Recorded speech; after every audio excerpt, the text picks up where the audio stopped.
All right, so this is a suggestion via a channel member. Let's jump into it.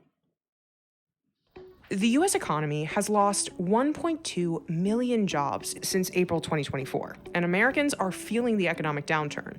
The quits rate, a measure of how often workers voluntarily leave their jobs, is now down to about 2% after fluctuating in the years since the pandemic. And employers are hiring at the slowest pace since 2013, excluding the pandemic dip and rise. I think people just want to stay with what is known and not take any risks right now. We use the term job clinging or job hugging to denote that they're staying put rather than moving on. I think for workers, that means more stress and less mobility. For companies, it looks like retention, but I think it hides disengagement. And then for the economy, it slows innovation just because people aren't moving and growing. Yeah, guys, listen. If you are an employee currently working for someone else, basically, right, and then you look outside and you start to see that companies are not really hiring at the rate that they used to hire at, of course you're going to hold on to your job. Of course you're going to stay there in a situation where you really don't want to be. The concept of pension really doesn't exist at the same rate as it used to, let's say. So, hey, listen. Stay there as long as you possibly can until you know you can do something else, or you can have a guaranteed transitional job, let's say. 4 out of 5 Makes employees sense. surveyed said they're not thriving at work. Another 58% of US professionals surveyed believe they have a wide range of skills that are being underutilized in their current roles. This all makes for a labor market that doesn't have a lot of churn in it. There's been a lot of anxiety about the direction of both the economy and the labor market. That is part of what's keeping people in jobs, and that could be a contributing factor to this, at least, perception of disengagement that is rising. Here's why so many Americans feel stuck in their jobs and what it means for the economy. Trapped at work. Chapter 1. Almost 1 in 5 job seekers surveyed said they're not confident that they will find a great job that they like. We're in a situation where that economic uncertainty is manifesting itself in fewer people quitting, as well as fewer organizations hiring. There's kind of less movement in the market right now. I think wage growth has cooled, job switching premiums have shrunk, and a lot of workers worry that their pay won't keep up with rising costs. So I think they're clinging to stability in a time of uncertainty. A lot of this does have to do with sentiment because companies are unsure about what's going to happen in the future. They see economic policies like tariffs. They're not quite sure how that's going to impact their bottom line. So they're nervous to hire people when they're not sure if they're going to have to turn around and then let people go in the near future. While layoffs have been steady since the pandemic, many companies are choosing alternatives, such as hiring freezes or letting attrition thin their workforce. What we did, though, is a bit different. We don't do layoffs, we just don't hire. And because you have a natural attrition of 20% in a company like ours, it means that every year 20% leaves, and if you don't recruit, you just shrink, right? But what we've done is we promise all our employees some of those savings we are going to accelerate their compensation with. So they have seen an increased acceleration in their compensation due to all of the AI that we've done.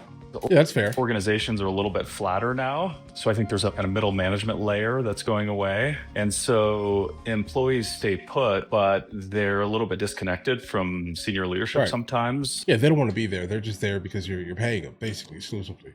Like, they really have no stock in the actual company. They're not getting any actual benefit from working there other than finances. So they're not really trying to, do anything that'll actually, move up or make the company more money. Again, we've become disconnected. But all right. So they feel a little more directionless. I think that creates stress.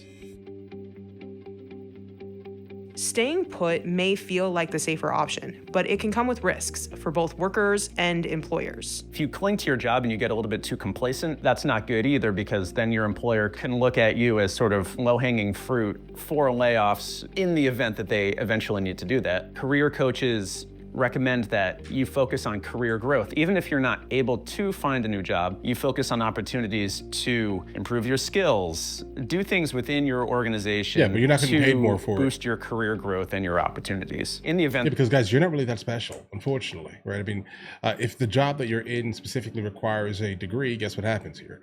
There are also thousands of other people who have the same exact degree to you than you, right? As you. And so what are you truthfully expecting here, guys? That's kind of what's happening kind of in the workforce and the degrees that people are choosing. People seem to be going online and looking for I want this salary, which jobs pay me that, and then they go get that degree. That's it. That's it. There's no, there's no, I don't know, truthfulness or like realness to what people do anymore. Let's say this year. Everything is money focused. So of course, the corporations that are hiring you are going to then become the same exact way. And that a new job comes along later. There's some data also that points to wage growth for job hoppers has slowed down quite a bit. Economists still say that job hopping is probably the best way to raise your wages.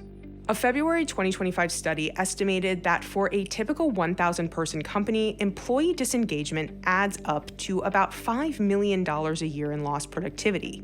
The average disengaged worker could cost the company $4,000 over the course of a year, while an executive could cost $20,000. If they are less engaged, there's a risk to the overall productivity of that employee. So that's kind of that individual risk. But I think in many ways, the bigger risk is the network effect that will have.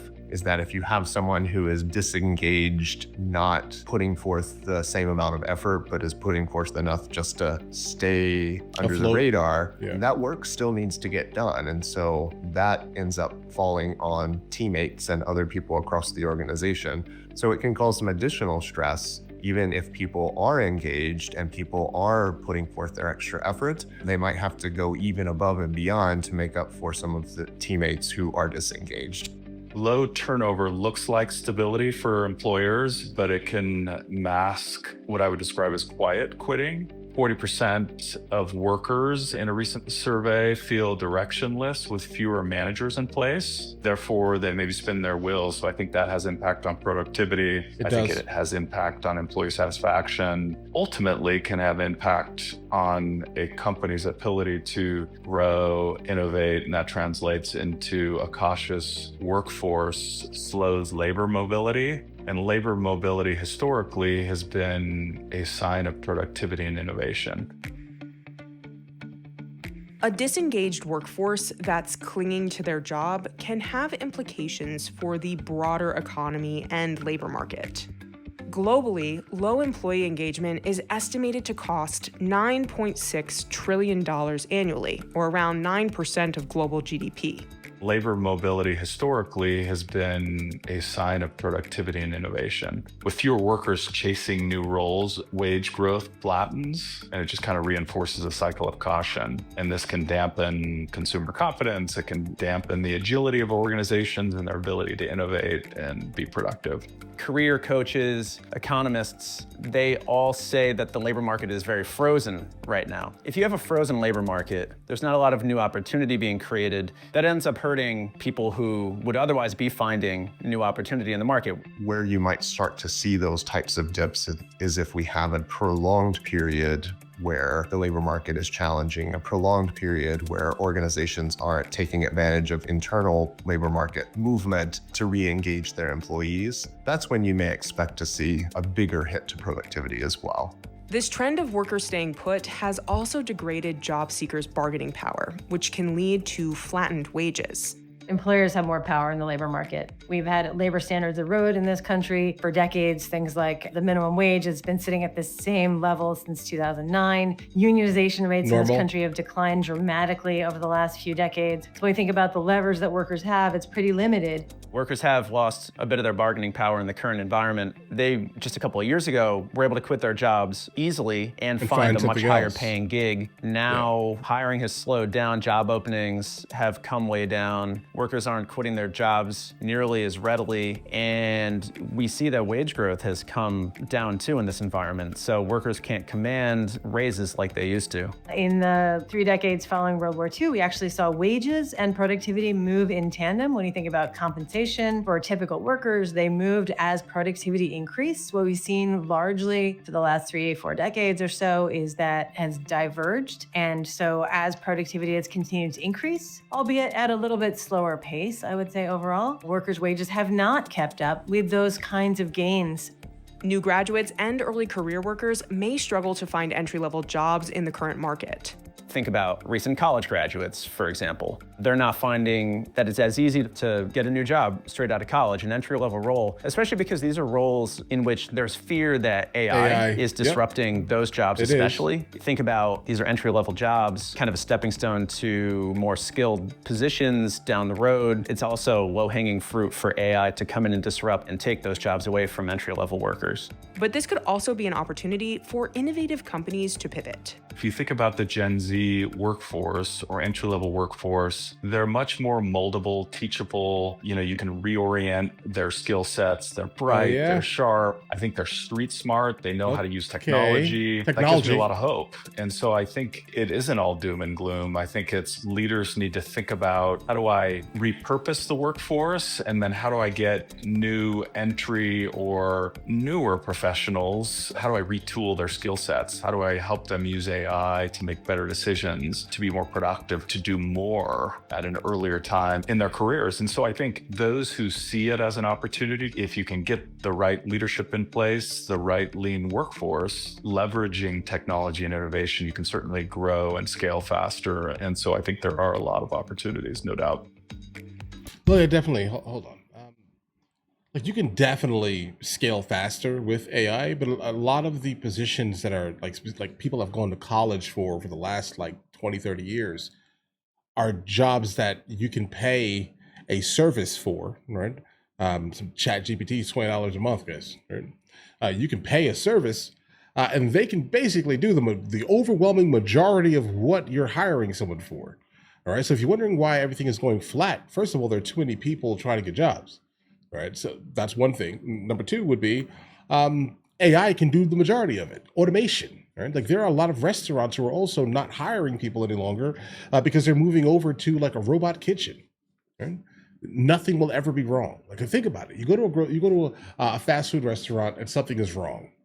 Okay, that will never happen with AI. Basically, as long as they understand the words that are coming out of your mouth adequately, you'll not ever experience any type of failed order. How many people have decided to stop going to places because their order kept being wrong?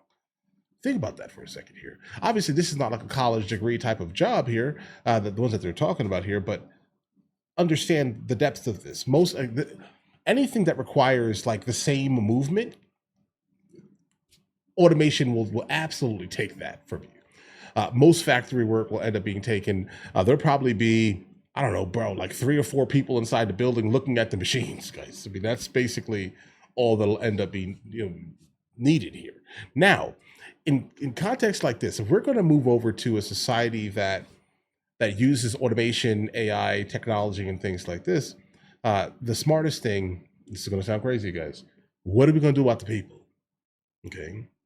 I know there's a good amount of people who hear universal basic income and they're just like, oh my God, that sounds crazy. But in the context of this, I don't think it's that crazy, right? I think the companies that are basically offering up automation large scale, if they're the ones that are going to be kind of utilizing automation or AI exclusively, there needs to be some type of tax put onto that, guys. Because you can't just, we're going to get perfect things, right? But you can't just destroy a society for people. Specifically knowing that our society is a capitalist society, kind of rooted in earning income, okay? So there's gonna have to be something. It's kind of similar to what happens in Alaska where they get like a check. You get what I'm saying here? Something like that to help subsidize some of the things that are gonna end up happening over the next couple of decades here, guys, okay? Because this is just the start. This is just a start. It said 13% is basically only being affected. That seems like a very low number because again, a company that requires the same type of movement always done is going to automate. If it is something like writing things, it's going to automate, guys. If it's checking data, this against this, it's going to automate. It'll have a couple of people that are there, obviously, to kind of double check and triple check the work until it gets perfect. ChatGPT 5 is scary, guys, okay? Understand that. ChatGPT 5 is crazy. And that's where we are in 2025. Where will we be in 2050? All right, so just understand here. So these things are going to happen. Similar to when we basically ended the coal mines, guys, this is kind of what's happening. So we need to stop directly directing our children to like higher education and put more people into trades, things that generally take a little bit more like artisan type of thing or like hands-on type of things. You get what I'm saying here, guys? And understand this here. I'm not specifically like an education hater, guys. I have a master's in fine art. I'm highly educated, but I do have the ability to pivot and kind of look at the world kind of for what it is, guys. Right? I mean, there've been a lot of people that have been duped into these higher education type of scenarios that are not even in their field. Too many of them.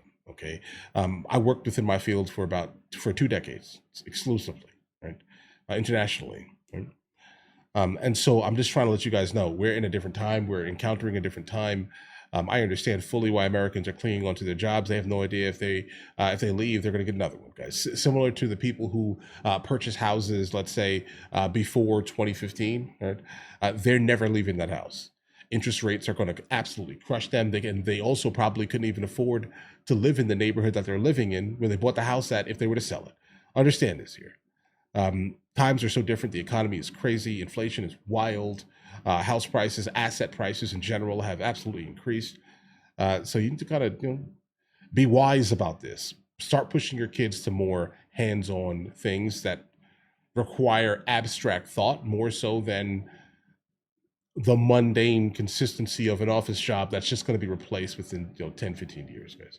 Right? Push them towards things that are real. Right?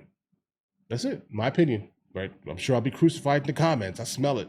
Always happens. Right? But either way, if you guys are new here, please like and subscribe. In the meantime, I'll catch you guys later.